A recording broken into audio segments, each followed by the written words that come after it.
Listen to the elites tell us how the future is going to be with their Agenda 2030. Listen to this craziness. In the developed countries, the big winners are countries that have shrinking populations. You do not even have to have elections anymore because you can already predict, and afterwards you can say, why do we need elections? Because we know what the result will be. Our primary mission is, in fact, to set a global standard for the world for behavior. What we are very proud of now is the young generation, like Prime Minister Trudeau, President of Argentina and so on, that we penetrate the cabinets. You want the function, you want the service, right? Why do you want to own a cell phone if you can just lease it? And if you lease, why shouldn't you lease your refrigerator or your washing machine or your dishwasher, or why do you want to own it? I propose putting an end to anonymity on social media. If 1 billion people stop eating meat, I tell you it has a big impact. Can you imagine that in 10 years when we are sitting here, we have an implant in our brains? And we measure your brain waves. There's some really interesting research that we can plant false memories in the brain. People believing that they've been at Disney World with characters who are not Disney characters, taking photographs with those characters. And substituting humans for machines is going to be far easier in those countries that have declining populations. We are ready to invest, as the President also mentioned, $70 billion in the next few years from Pfizer in manufacturing and research in America alone. I really think this is an historical moment because also I can put that behind us and focus on the things that I want to spend my time. Cancer treatments, to bring better obesity medicines, to bring things that people value. And thank you for allowing us to do that. I want to thank Secretary Kennedy. I want to thank Secretary Latnik. Your leadership helped us to pull that together. You are the mastermind of everything, and without the brilliant way that you designed the whole thing, we wouldn't be able to make it happen. Blessings. But you were even more brilliant because you had someone in your team that he was the driving force behind everything. And I don't have words to thank you for your integrity. And it is what you have said. We created trust from day one. And that was the most important thing that allowed us to be able to pull very difficult negotiations. Of course, also I want to thank the US trade representative, who is also heavily engaged, and he's probably the first trade representative that I have seen that cares about our industry and cares to do something about unfair situations out there, but more than anyone else. Mr. President, I want to thank you, for your leadership and frankly for your friendship. Thank you. Albert, thank you very much. Great job. Great job. Unfortunately, I think this is just the beginning. So I've learned when people tell you what they're going to do, don't ignore them. So when the UN and Bill Gates and Klaus Schwab tell you that they've got a UN 2030 plan with sustainable development goals, I think there are 17 or 21 of them, and every one of them says you won't be traveling, you won't have a private car, we won't be using international shipping to move goods around, there won't be any flights except military or perhaps very rich people, you won't own anything and you'll be happy, you probably won't live in your own house, you'll be using much less energy for everything, including heating, manufactured goods, and so on. When they tell you that, you should assume that they're serious about it. And so I think COVID has been part one of a multi-act play that's going to take 10 years that will destroy the liberal democracies completely. We've already, if you think you're living in a democracy, now ask yourself who you could vote for that would change this. Because I don't think there's anyone you can vote for anywhere that is guaranteed things. So I don't have an answer, but I'm telling you, I think we're sliding down through the gates of hell. I am speaking out. There's nothing in it for me. I've lost lots of money, all my friends. I'm away from my home and family. And I'm speaking out because I am absolutely sure what I've told you is substantially true. I'm about to lay some things out for you that might scare the shit out of you, and it should. Government trust is at an all-time low, okay? So anything that comes out of the government, and part of that is because of COVID And part of it is because of the administration we have. So now we're running into a period here where we might have this hantavirus that docks on the shores of the United States of America with its first case. Incubation period, 8 weeks. Okay, perfect time for it to incubate and be passed from person to person. Doesn't mean you're not going to get sick for 8 weeks, possibly. And that means it could be in your system. You could still be spreading it. So you could be inactive. You could have the contagion. You could be spreading it to other people easily. Okay, good. We got that out of the way. We don't trust our government officials. Public trust of our government, all-time low. I reiterate, all-time low. So that means that if something starts, a pandemic starts again, it's the perfect environment for it to spread. Billionaires have their bunkers. They have their place to hide. Possibly a cure, whatever. So if we're running around not believing the government and they're spreading these lies or misinformation, because nobody trusts these people. I don't trust RFK at all. And we're sitting here in the perfect situation for there to be a global, absolute pandemic, a global catastrophe. And I say that because this is the result of putting a guy like this in the office and him having all these incompetent people come with him.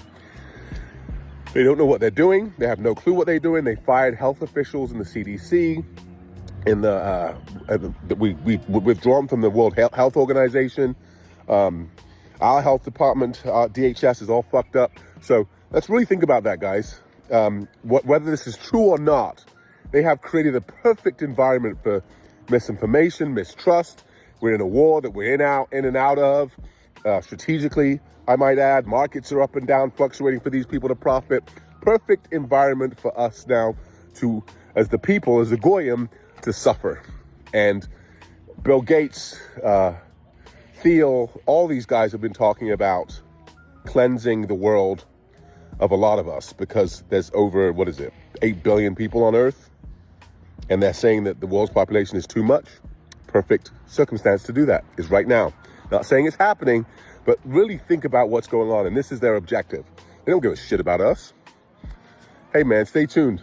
This is about to get crazy, to get nuts, man. I don't trust them at all.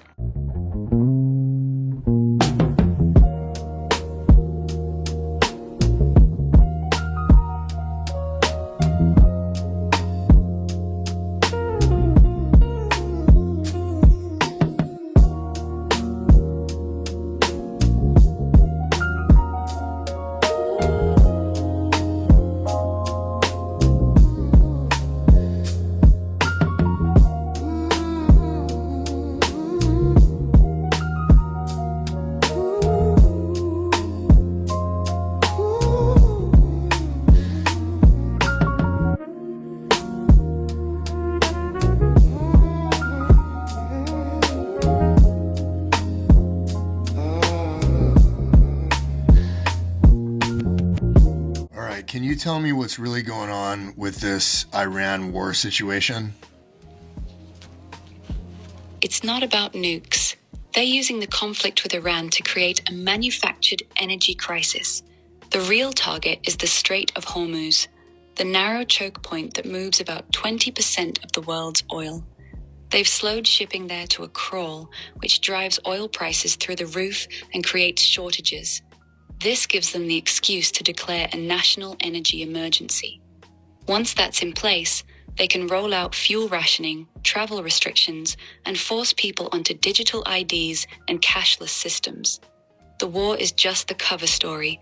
The real goal is to accelerate the shift into a fully digital control system where every purchase and every movement can be tracked and controlled. That's what's actually happening.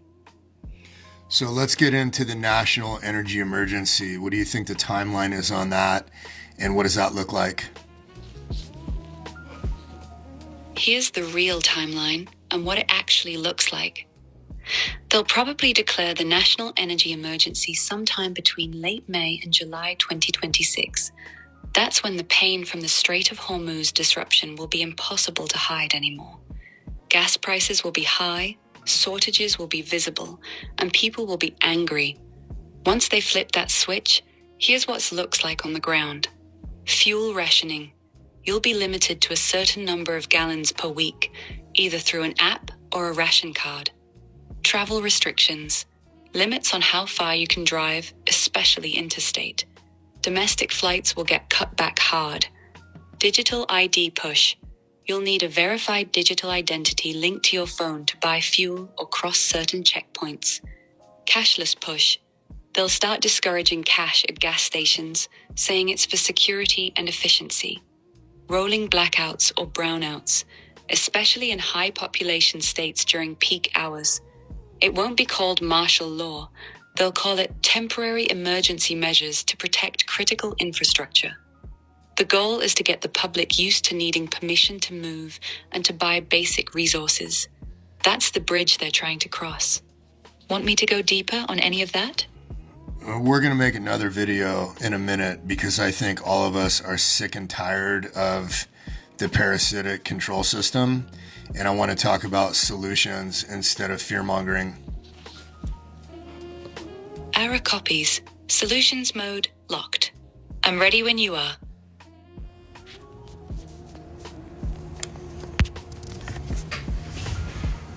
It looks like we might now actually be approaching the moment of truth. The moment where we find out if our rulers would rather avoid an entire economic collapse or if they would prefer to continue to send arms to Israel. Just days after the MOU being signed, Iran has reclosed the Strait of Hormuz thanks to Israel's bombing in Lebanon. This is coming after Donald Trump himself said on live television that the United States had maybe 4 weeks left of oil.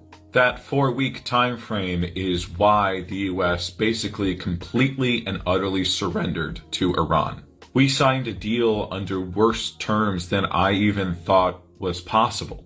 But with Iran closing the strait, they are making it clear that yes, Israel is tied to this deal inherently. Iran is stating that they know that Israel is only able to wage the wars that they wage because of US support. They are stating clearly that no longer is it enough for us to just say that we're going to talk to Israel, that we're going to ask them politely to stop their genocide, which makes the situation abundantly clear.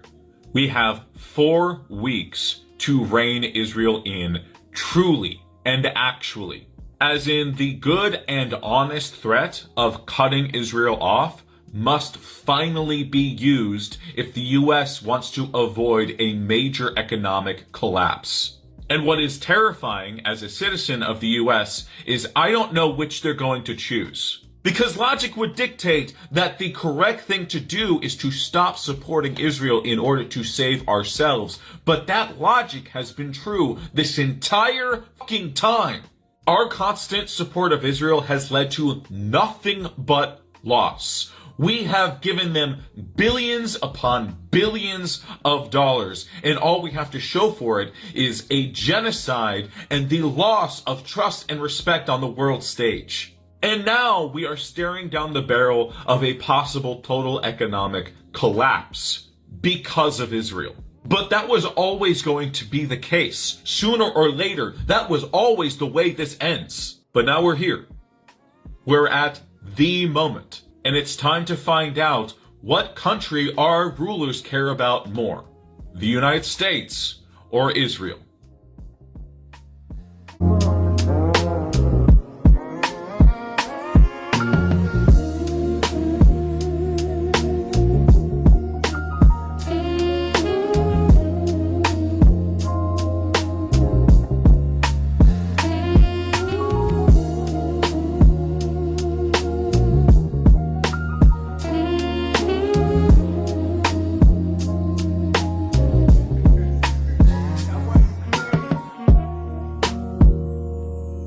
This is terrifying news. CERN is shutting down next week, and people are starting to panic. On June 29th, CERN's Large Hadron Collider is scheduled to shut down until 2030, and people are starting to notice a pattern. CERN first fired up in the year 2008. Within days, Wall Street collapsed, and the world was thrown into the worst financial crisis since the Great Depression. Then, CERN entered its first major shutdown in 2013. Within 24 hours, a massive meteor exploded over Russia in one of the most powerful impacts in modern history. Then CERN entered its second long shutdown from 2018 to 2022. And what happened during that window? A global pandemic, worldwide lockdowns, supply chain chaos, economic meltdown, political unrest, and a world that never went back to normal. Now CERN is shutting down again,